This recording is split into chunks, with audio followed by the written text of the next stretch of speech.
예배의 성공자가 되길 주의 이름으로 축원합니다. 선장인 남편과 아들 삼형제와 함께 행복하게 살고 있는 부인이 있었습니다. 그는 어느 날 갑자기 남편은 바다에서 폭풍에 휘말려서 배와 함께 최후를 마치고 말았습니다. 그러고 나서 세월이 흘렀습니다. 그렇게 말렸건만 큰아들도 남편의 뒤를 이어 배를 탔다가 목숨을 잃어버리고 말았습니다. 그뿐 아닙니다. 또한 둘째 아들도 한사코 말리는 어머니 몰래 선원이 되었다가 역시 얼마 후에 목숨을 잃어버리고 말았습니다. 그럼에도 불구하고 마지막 남은 막내 아들조차 장래에 선원이 되겠다고 어머니에게 말하는 것이었습니다. 네 사람이 바다에 미친 까닭을 몰라서 그 부인은 이웃에 사는 목사님께 그 원인을 알아보아 달라고 부탁을 했습니다. 한참 집안을 살펴보던 그 목사님은 방에 걸려있는 그림과 사진을 당장 떼어내고 대신 다른 것을 걸도록 권면하는 것이었습니다. 그 벽에 걸린 사진이 어떤 사진이었을까요?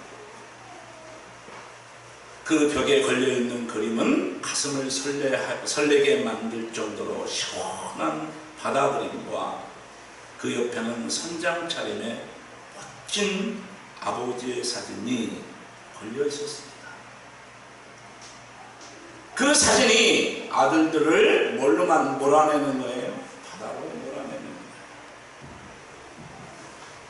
그 사진이 아들들의 마음을 언제나 바다로 향하게 했던 것이었습니다. 부인은 당장 바다 그림 대신에 산과 농촌의 평화로운 모습을 그린 그림을 걸었습니다. 그랬더니 얼마 후에 막내 아들이 장성한 후에 선원이 되겠다는 꿈을 버리고 대신 농부의 어머니가 농부가 되어서 어머니를 극진히 모셨다고 하는 이야기입니다. 여러분, 우리의 인생은 무엇을 보고 사느냐가 참 중요합니다. 무엇을 보고 사느냐가 인생을 결정합니다. 시간적으로도 그렇습니다. 과거를 보고 사느냐, 미래를 보고 사느냐, 참 이것이 중요해요. 어떤 사람은 과거의 아픈 상처만을 바라보고 평생 원망하면서 자기의 인생을 부정하면서 살아가는 사람들, 어떤 사람은 미래를 바라보면서 믿음으로 미래를 바라보면서 하나님이 행하실 일들을 생각하면서 살아가는 사람이 있습니다. 그래서 미래라고 하는 것은 참으로 중요한 것입니다. 인생에 있어서도 미래를 위한 현재의 그림이 정말 중요합니다. 어떻게 보면 가장 위험한 것이 과거일 수 있습니다. 많은 사람들이 과거에 머물러 있기를 원해요. 그래서 나이 든 사람들 얘기를 들어보면 주로 과거의 이야기입니다. 내가 왕년에, 내가 어렸을 때에, 내가 젊었을 때에, 과거의 이야기, 다 과거의 이야기. 난 젊은 사람들은 어떻게 미래의 이야기예요. 공부를 하면서 미래를 얘기하고, 청년의 나눔을 통해서도 미래를 얘기하고, 미래를 우리가 품게 됩니다. 여러분, 지나간 과거로는 창조적인 일을 만들 수가 없습니다. 과거란 무엇입니까? 미래를 여는 발판일 뿐입니다. 내 모든 것을 걸고 지킬 만한 전부가 아닙니다. 그러나 그렇다고 해서 과거가 아름답지 못했기에 미래도 아름답지 못할 아무런 이유 또한 없는 것입니다. 결국 과거란 미래에 따라 충분히 아름다워질 수도 있고 추억으로, 멋진 추억으로 남을 수도 있습니다. 세계에서 3대 참회록이 있습니다. 톨스토이의 참회록, 루소의 참회록, 어거스틴의 참회록을 꼽는데요. 지난날의 어리석은 생활을 지켜보면서 아파하고 새 인생으로 거듭난 변화된 생활에 대해서 노래한 작품들입니다. 저는 자서전 아이들 관리하면서 이 3대 참회록을 읽어봤어요. 근데 공의, 과거에 대한 아픔이 참 많았어요. 그것을 어떻게 새로운 인생으로 바꿨는지를 노래하고 있는 거예요. 다시 말해서 과거를 현실의 발판으로 삼아서 미래를 향한 밑거름으로 살았다고 하는 것입니다. 우리가 흔히 말하는 말 가운데 미래의 지향적인 사람이라는 말이 있습니다. 이런 사람은 현실의 불행도 미래의 행복으로 만들 수 있는 능력의 삶을 살아가는 사람을 일컫는 말입니다. 여러분, 오늘 하나님께서 우리에게 주시는 본문도 그렇습니다. 어느 목사님과 대화를 하면서 이 본문을 찾게 되었습니다. 깊게 서로가 소통하는 가운데였습니다. 정말 우리 성도들에게 이번 주 주일 어떤 말씀으로 여러분들에게 다가갈까? 하나님이 주시는 말씀이 어떤가? 참으로 본문을 선택하기가 쉽지 않았어요. 또 여러분들에게 어떻게 설교를 해야 할지 쉽지가 않았어요. 근데 이 말씀을 보고 이 말씀을 통해서 정말 여러분과 하나님이 나누기를 원하셨어요. 오늘 본문은 어느 불행한 사람들의 이야기로 시작합니다. 그 사람은 맹인으로 태어났습니다. 무려 예수님이 만날 때까지 40년 동안 맹인으로 살았습니다. 그는 길거리에 앉아서 구걸하는 거지로 살고 있었던 것입니다. 지금 같으면 사회복지시설이 잘 돼 있어서 구걸하지 않아도 살 수 있지만 그 당시만 해도 맹인은 어떻게 되는 거예요? 거지 그 자체예요. 그런데 그가 왜 맹인이 되었는가? 적어도 본인 잘못은 아닙니다. 스스로는 아무런 잘못이 없습니다. 아무런 책임도 없습니다. 평생토록 이 고생을 해야 할지 모르는 이 사람은 최소한도 자기가 원해서 맹인이 된 것은 아닙니다. 제자들이 예수님께 질문합니다. 2절을 우리 한번 같이 읽겠습니다. 시작. 제자들이 물어 이르되 라삐요, 이 사람이 맹인으로 난 것이 누구의 죄로 인함입니까? 자기입니까? 그의 부모입니까? 제자들은 나면서 소경이 된 사람을 두고 저 사람이 맹인이 된 게 누구의 죄냐?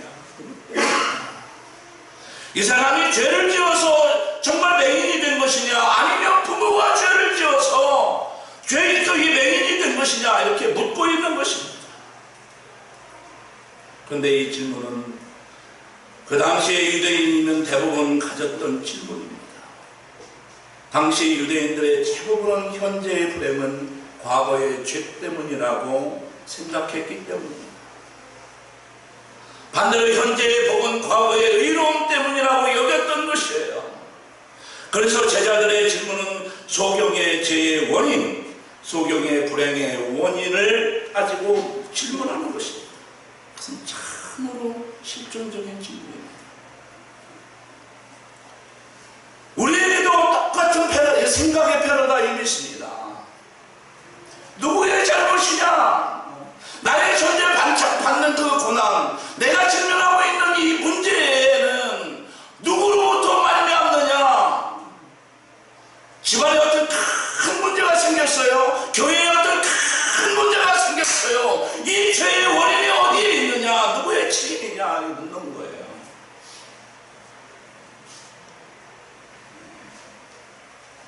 그런데 이 제자들이 범한 큰 실수가 이게 무엇이냐면 맹인을 보면서 과거만을 생각했다고 하는 것이죠. 누구의 잘못이죠? 지금 맹인으로 살고 거지인 것은 뭐예요? 팩트예요, 사실이에요. 그런데 왜 맹인이 됐느냐? 왜 불효가 됐느냐? 왜 거지로 살아가야 되느냐? 왜냐하면 인간의 머리로는 그것을 설명할 수가 없어요.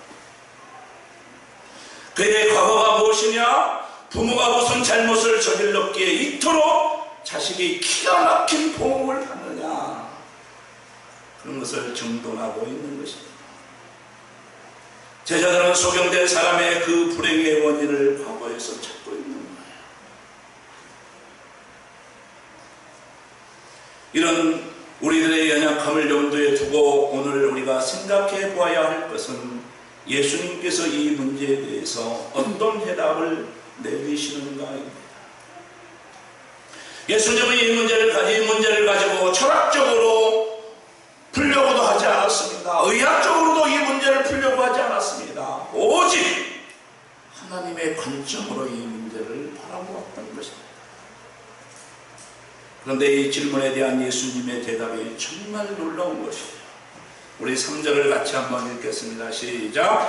예수께서 대답하시되 이 사람은 그 부모의 죄로 인한 것이 아니라 그에게서 하나님이 하시는 일을 나타낸 것이라 하십니다.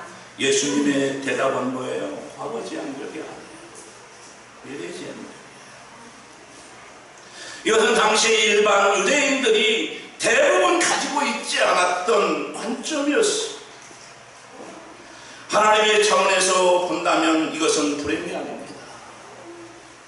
고통은 있겠지만 하나님의 경륜 안에서는 의미가 있다고 하는 사실입니다. 이 일을 통해서 하나님께서 역사하시고 계신다는 의미를 담고 있습니다. 사람들의 눈에 볼 때는 실패지만, 좌절이지만, 고난이지만 하나님이 보실 때는 성공일 수 있고 축복일 수도 있고 더 나아가서 미래는 지향적일 수 있다고 하는 사실입니다. 이것이 뭐죠? 이것이 믿음입니다. 예수님은 들추어낼 과거가 중요한 것이 아니라 하나님께서 앞으로 이 일을 통해서 어떤 일을 하고자 하시는지 미래적인 안목으로 세상을 보라는 것입니다. 이게 크리스천입니다. 이게 그리스도예요. 이게 그리스도.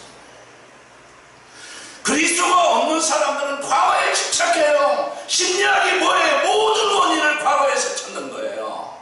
그리스도 운명을 말하고 결정을 말해요. 이게 인간의 유한함입니다.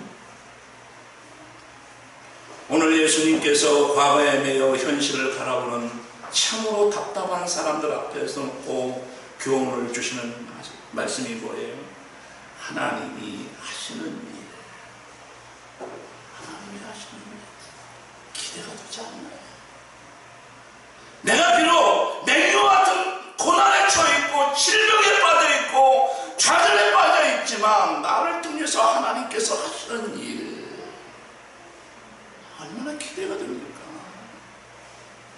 현실을 통해서 하나님의 뜻을 깨달을 줄 아는 미래적 안목, 이것이 중요한 거예요. 오늘 나에게 일어난 일들을 통해서 그 무슨 일이든지 하나님께서 하시고자 하는 말씀이 있는 사건이라고 하는 것입니다.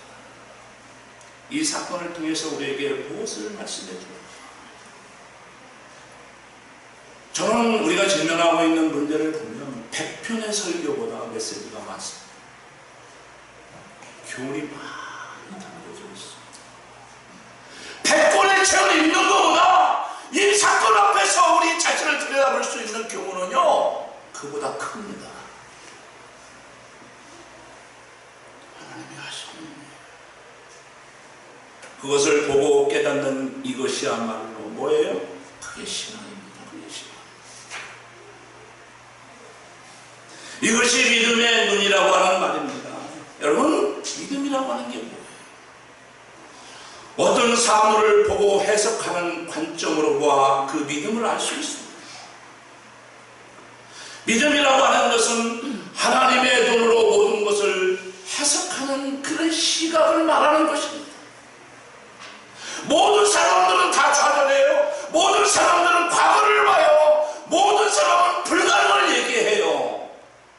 그러나 하나님의 관점으로는 미래를 얘기하고 가능을 얘기하고 거기에서 기회를 얘기하는 거예요. 이게 신앙이에요.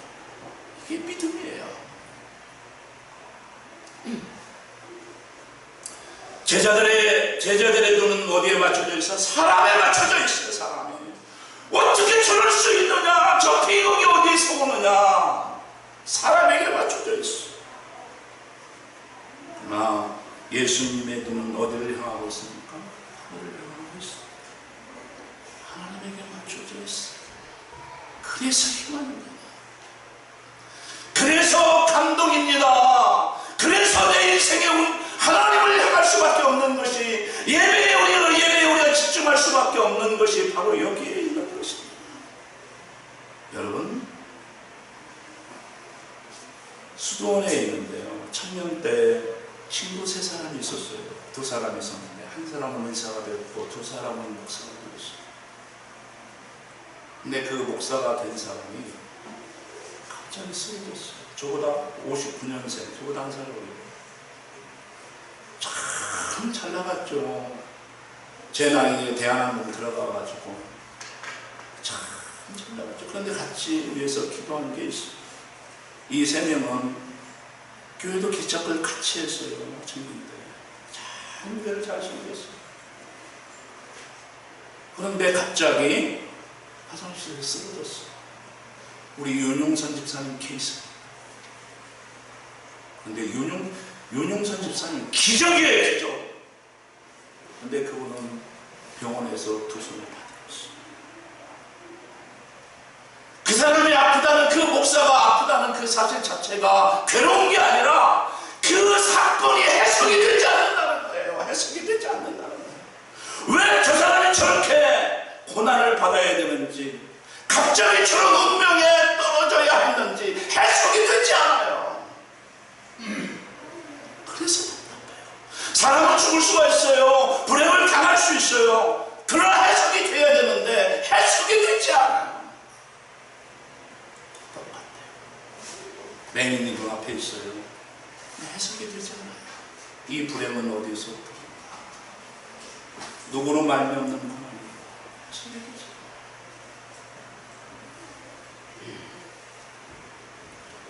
여러분, 해석이 되지 않을 때에 눈을 들어서 하늘을 보면 됩니다. 하나님의 시선, 예수님의 시선으로 하늘을 보면 문제를 거의 해석됩니다. 오늘 예수님께서 상식적으로는 이해되지 않는 방법으로 깨닫게 하시는 사건을 만드십니다. 어떻게 만드시죠? 그 맹인의 눈에 진흙을 봐.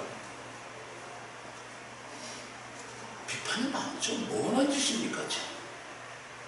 지금 맹인에게 짐을 뱉어가고 진흙을 이겨서 그 맹인에게 진흙을 바르는 거예요. 이해가 됩니까?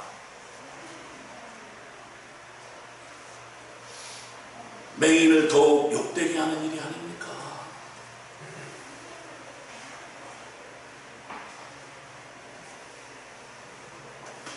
정말 예수님은 잔인하십니다.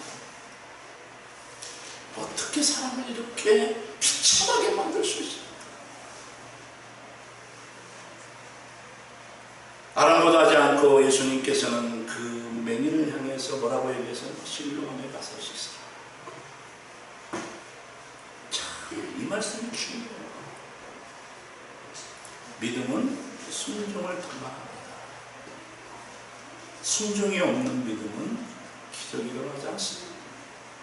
누구에게 우리가 기도하면 하나님이 응답하셔요. 어떤 모양으로도 응답하셔요. 사람의 입술을 통해서도 응답하시고, 당나귀의 행동을 통해서도 응답하시고, 예배 시간의 말씀을 통해서도 응답하시고, 정말 성경을 읽으면서도 응답하시고, 기도하면서 세미한 음성 가운데에서 하나님이 들려주시는 그 세미한 소리를 통해서도 응답하시고, 그런데 그 소리를 듣는 것이 중요한 게 아니고요, 순종하는 게 중요해요. 이 사건 앞에서 여러분 다 기도하시죠. 나 어떻게 해야죠?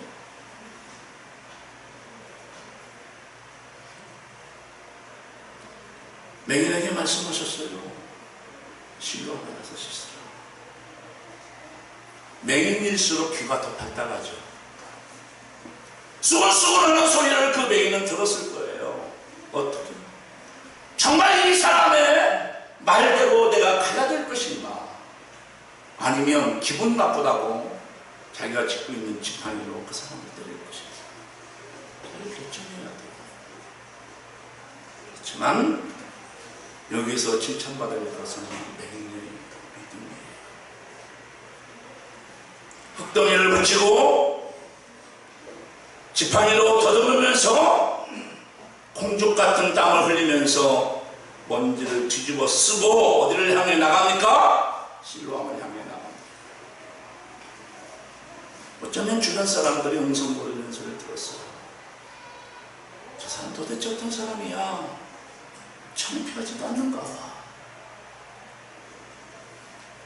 이게 얼마나 치욕스러운 일인지 느끼는 것도 없나 봐 얘기할 수 있었을 거예요.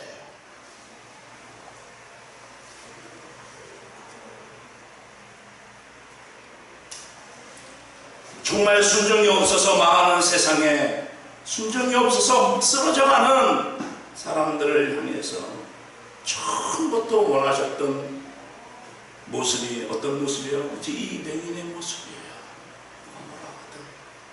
합리적인 사고가 나를 지배하든 신비적인 사고가 나를 지배하든 남들이 웅성부리든 말든 옆에 있는 사람이 뭐라고 하든 말든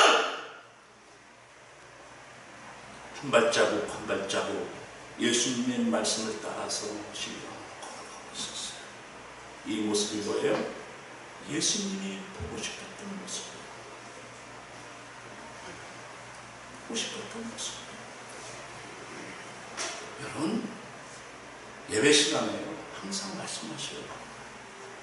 귀가 열려있으면 예배 시간에 일주일에 내가 어떻게 살아가야 할지, 내가 직면하고 있는 문제는요, 여러분들 신문을 보세요. 신문을 보면 대문자로 큰 글씨로 써 있어도 나에게 관심 없는 부분은 안 보여요.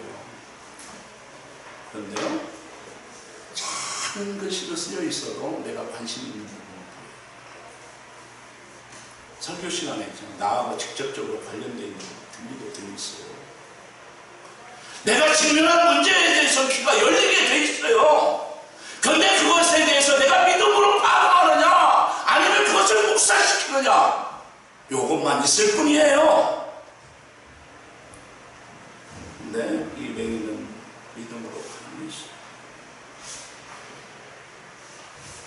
그러면서 오늘 본문의 결론이 요한복음 9장 41절이에요. 같이 읽을까요? 시작. 예수께서 이르시되 너희가 맹인이 되었더라면 죄가 없으려니와 본다고 하니 너희 죄가 그대로니라. 누가 맹인이에요? 지금 보고 있는 사람이 맹인이에요. 누가 장애인이에요? 지금 보고 있는 사람이 장애인이에요.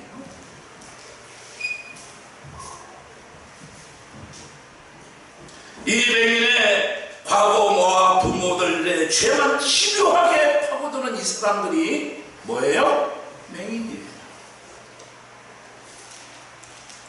우리 4절에 한번 같이 읽겠습니다. 시작.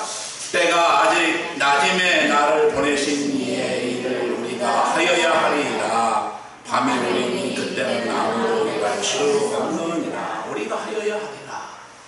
이 말씀은 해도 되고 안 해도 된다는 말이 아니라 숙명과 같은 책임감을 강조하는 말입니다.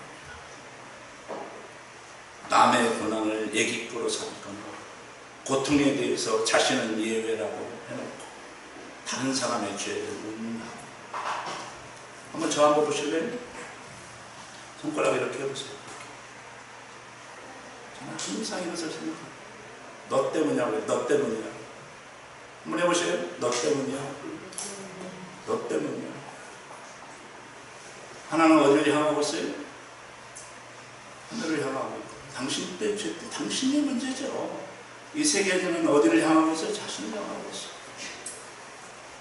너 때문에 해봐요. 너 때문에. 똑똑한 사람 어떻게 하는지 아세요? 한번 저 한번 보세요. 너 때문이야. 너 때문에. 이렇게 하는 거예요. 앞으로 이렇게 하세요. 너 때문에. 이 문제 바로 당신 때문이에요. 전 저 때문에 그래요. 목회 잘못했죠. 이건 부정할 수 없어요. 목회 잘못했죠. 이건 부정할 수 없어요. 죄가 제일 크죠. 그래서 여러분한테 할 얘기 없어요. 남의 고난을 얘기교를 삼거나 고통에 대해서 자신은 예외로 해놓고 자기가 피할 방법만 찾고 있어요. 이 고난이, 이 고통이 곧 나의 일이다. 지만의 일을 한번 생각해 보세요. 누구 때문이에요? 한 사람 잘못이에요? 그 일과 나를 분리할 수가 없어. 내가 교회의 지체라고 하면 그 일을 나하고 어떻게 분리할 수 있어요? 분리할 수 없어요. 나를 떠나서 설명이 불가능해요. 무엇을 보든지 어떤 사람의 일을 보든지 그 일에 대해서 사람의 관점이 아니라 하나님의 관점으로 볼 때 문제 해결은 거기서부터 시작되는 거예요. 우리 장로교회 창시자 칼빈이라는 사람이 있었어요. 남의 고난을 볼 때 우리는 세 가지 실수를 한대요. 남의 고난을 볼 때. 하나는 뭐냐면 그 고난이 자기 고난이 그 사람 죄 때문에 그래. 그렇지. 인과응보. 욥이 철저하게 깨진 게 뭐예요? 인과응보로 하나님을 설명하는 거예요. 뭐 죄가 있으니까 그렇겠지. 남의 고생할 때는 뭐예요? 벌 받는 거라고 생각하고 자기가 고난을 당하는 것은 뭐예요? 진리 때문이라고 생각하고 이렇게 하면 해결 방법이 없다는 거예요. 두 번째, 남의 고난에 대해서 이해심이 없다는 거예요.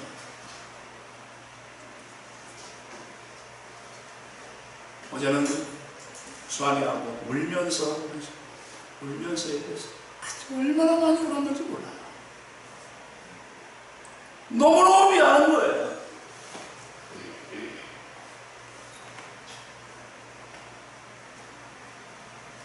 정말 남에 대해서, 남의 고난에 대해서 우리가 이해심이 없다는 거예요. 세 번째 뭐예요? 칼빈이 얘기하는 것은 어떤 일을 대할 때 자기를 예외시하는 거예요. 나는 절대로 그런 일을 당하지 않아. 나와 저 사람은 근본적으로 다른 사람이야.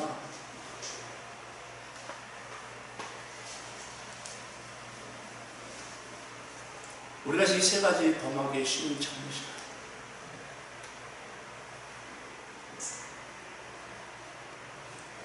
여러분, 이스라엘 백성들이 가나안 정복을 눈앞에 두고 있을 때 12정탐꾼을 데리고 뽑아가지고 가나안에 파견을 했어요. 그런데 40일 동안 정탐꾼들이 가나안 땅을 다 이렇게 두루 살펴보고 나서 뭐라고 얘기했냐면, 아니 그 보고서가 올라왔는데 전혀 다르게 보고 올라오는 거예요. 하나는 이 여호수아와 갈렙은 심히 아름다운 땅이라고 올라오고, 그리고 10지파에 있는 사람들은 거미를 삼키는 무서운 땅이라고 보고가 올라와요. 누구 말이 오르죠? 누구 말이 올라요? 똑같은 사물을 봤는데 그 사물은 정말 어떤 한 사람은 정말 이 땅이 하는 젖과 꿀이 흐르는 힘이 아름다운 땅이라고 보고서가 작성이 되고, 어떤 보고서는 어떻게 해요? 사람을 삼키고 거기 가면 우리는 메뚜기 같은 존재입니다. 가면 우리는 피폐합니다. 갈 수가 없습니다. 이제 민주주의 한계가 뭐예요? 그걸 다수결로 결정했으면 어떻게 될까요? 다수결로 결정했어요. 근데 누구 말이 맞아요? 그렇습니다. 둘 다 맞습니다. 다 팩트입니다. 잘못 본 사람이 없어요. 그런데 왜 이렇게 두 정반대의 차이가 나죠? 어떤 관점으로 보는 거예요? 내 관점으로 보느냐? 아니면 하나님의 관점으로 보느냐?